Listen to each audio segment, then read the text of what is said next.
পৃথিবীতে এমন কোনো মানুষ এখন পর্যন্ত জন্মগ্রহণ করেননি জামাত শিবিরে ভুল করবে আর সেটাকে রেফারেন্স দিয়ে ভুল প্রমাণিত করবে।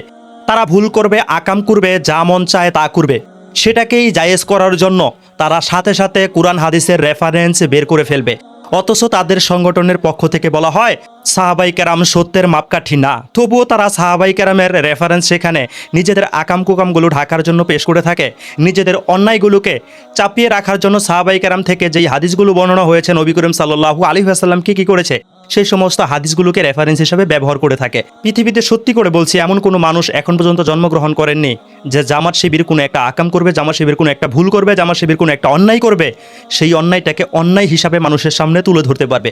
যত বড়ই অন্যায় করুক না কেন সেটা তাদের কোরআন হাদিসের ভেতরেই থাকবে। তারা রেফারেন্স খুঁজে বের করে ফেলবে, রেফারেন্স আপনার সামনে তুলে ধরবে।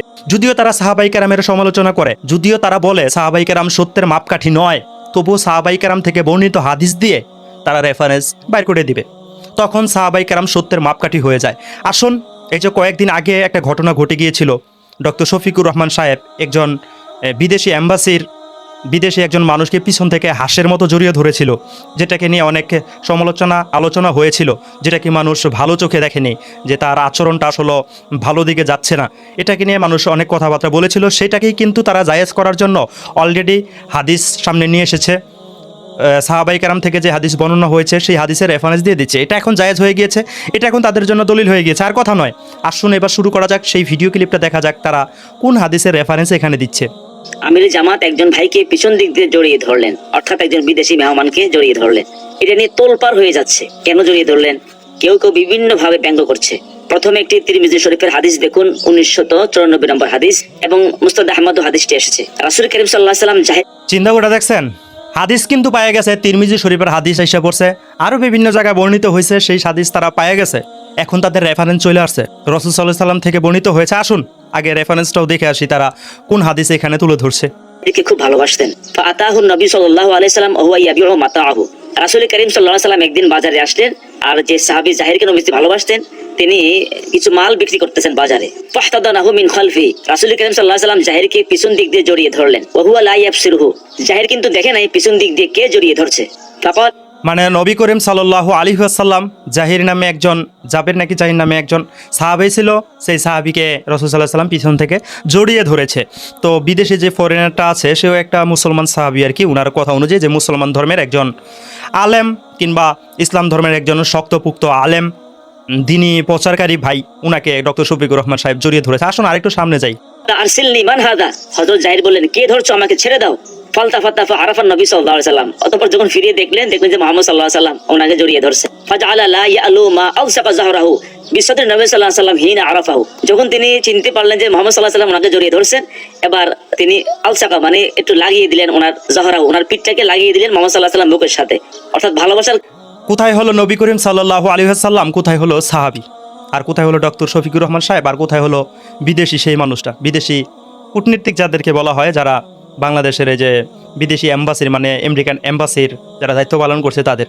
কোথায় নবী করিম সাল্লাল্লাহু আলাইহি ওয়াসাল্লাম, কোথায় সাহাবী? মানে ওদিক দিয়ে নবী করিম সাল্লাল্লাহু আলাইহি ওয়াসাল্লামের দিকে যদিও না যাই, যেমন ডক্টর শফিকুর রহমান সাহেব একজন মুসলমান, সে যে জড়িয়ে ধরেছে সেটা কি মুসলমান? মানে কোথাকার হাদিস কোথায় নিয়ে যায় ভাই? ওদেরকে নিয়ে কি বলবো, এই ভিডিওটা আর কি দেখাবো? যাই হোক, ওরা যত বড়ই অন্যায় করে থাকুক না কেন, যেই অন্যায় করুক না কেন, প্রত্যেকটা অন্যায়ের জন্যই কিন্তু তারা হাদিস বের করে ফেলে, কুরআনের আয়াত বের করে ফেলে, সেটা জায়েজ, সেটা করা জায়েজ, সেটা তারা প্রমাণ করে দেয়। তো ডক্টর শফিকুর রহমান সাহেব কুরআন হাদিস অনুযায়ী ইসলামের দৃষ্টিকোণ থেকে জায়েজ, সে যে জড়িয়ে ধরেছে হাঁসের মতো করেছে, এটা জায়েজ। তো যারা জামাত শিবির সেই সংগঠনের মধ্যে আছেন, তো আপনাদের আকাবিরকে, আপনাদের গুরু ঠাকুরকে অনুসরণ করে আপনারা অন্য অন্য মানুষদেরকে গিয়ে, বিদেশি মানুষদেরকে গিয়ে পিছন থেকে হাঁসের মতো জড়িয়ে ধরবেন, উরু লাগিয়ে দিবে পিছনে। কি আপনারা তো দলিল পেয়েই গিয়েছেন, আপনাদের তো দলিলের অভাব নেই। বেপর্দা করলেও কিন্তু আপনাদের দলিল আছে। বেপর্দা যদি আপনারা হন তারপর আপনাদের দলিল আছে।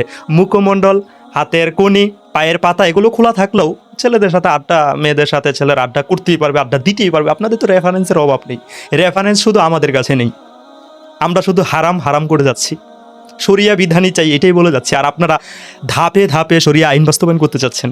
আর ইসলামী আন্দোলন বাংলাদেশ ক্ষমতায় গেলেই শরিয়া আইন বাস্তবায়ন হবে, কোরআনের আইন চলবে, এটাই একমাত্র কথা। আর আপনাদের কথা আস্তে আস্তে বিদেশিরা চায় না, আর্মিরা চায় না, অসংখ্য অগণিত মানুষ চায় না।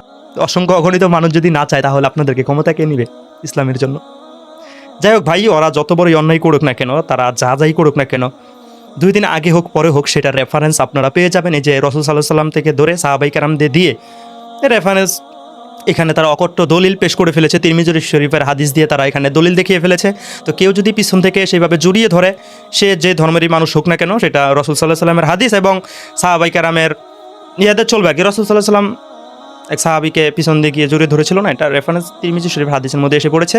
তো যারা জামাত শিবির সেই সংগঠনের মধ্যে আছেন, অন্য অন্য ধর্মের যারা লোকগুলো আছে, অন্য অন্য বিদেশি যারা মানুষগুলো আছে, যারা ইসলাম ধর্মে বিশ্বাসী না, তাদেরকে কি এইভাবে জড়িয়ে ধরে ফেলবেন, কারণ এটা হাদিস আছে, এটা নিয়ে আর কোনো সমস্যা নেই। আর যারা জামাত শিবির সেই সংগঠনের মেয়েরা আছেন, আপনারা মুখমণ্ডল খোলা রেখে, হাতের কনিটের পায়ে তালকা তুলকা রেখে যা মন চায় তাই করতে পারবেন। হাজার হাজার পুরুষের মধ্যে গিয়ে নাচানাচি, একসাথে নামাজ কালাম সবই পড়তে পারবেন, কারণ আপনাদের জন্য তো দলিল আছে। আপনারা যাই করেন না কেন, আমার কাছে তো এটা মনে হচ্ছে যদি আপনারা কখনো মানে তাও দলিল চলে আসবে আর কি, এটা আপনাদের জন্য জায়েজ। আর কিচ্ছু করার নেই, সবাই ভালো থাকবেন, সুস্থ থাকবেন। আর কোনো আকাম কুকাম করে ফেললে জামাত শিবির থেকে দলিল খোঁজাখুঁজি করবেন, তাহলে হয়তো দলিলগুলো পেয়ে গেলে পেয়ে যেতেও পারেন, কারণ তাদের কাছে আকাম কুকামের দলিলের অভাব নেই। অন্যায় করলে সে সমস্ত অন্যায়ের দলিলগুলো পাওয়া যায়, এটাই তো তার প্রমাণ। ভালো থাকবেন।